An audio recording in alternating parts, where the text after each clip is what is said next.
Kalyan and Tanuja అంటున్నారు, దీనికి against గా మాట్లాడారు. మీరు థర్డ్ అండ్ ఫోర్త్ ప్లేసెస్ తీసుకున్నారు. ఇప్పుడు ఎవరికి అగేనెస్ట్ అన్నది కాదు, ఇక్కడ నేను రివ్యూలు ఎప్పటి నుంచి చెప్తున్నాను కాబట్టి ఎవరికి నేను పార్షియాలిటీ చూపించట్లేదు. గేమ్ స్టార్టింగ్ నుంచి నా పర్స్పెక్టివ్లో ఏంట్రా అంటే, గేమ్ స్టార్టింగ్ నుంచి చూశాను. స్టార్టింగ్ నుంచి ఎండింగ్ వరకు కూడా నేను ఆడాలరా బాబు అని చెప్పి కసిగా ఆడింది ఇమ్మానుల్ గారు. స్టార్టింగ్ నుంచి కసిగా ఆడింది ఇమ్మానుల్ గారు గేమ్ పరంగా. At the same time entertainment పరంగా కూడా ఆయన మంచిగా ఇచ్చాడు. At the same time bonding పరంగా కూడా ఆయన కరెక్ట్గా ఉన్నారు. సో ఇలాంటి పర్సన్ కాకపోతే ఇంకెలాంటి పర్సన్ కావాలి బిగ్ బాస్ హౌస్కి? నేను అది చూసి నేను ఇమ్మానుల్ గారు అన్నాను తప్ప నాకేమి పార్షియాలిటీ ఇలా పిఆర్లు వెనక ఎవరు లేరండి.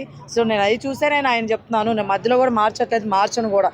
కొన్ని దగ్గర ఆయన సెల్ఫిష్గా ఆలోచించేవాడు. అవి నాకు కొన్ని దగ్గర కొన్ని నచ్చలేదు, 2-3 విషయాలు నచ్చలేదు ఆయనలో కూడాను. అవి కూడా చెప్పాను నేను రివ్యూస్లో.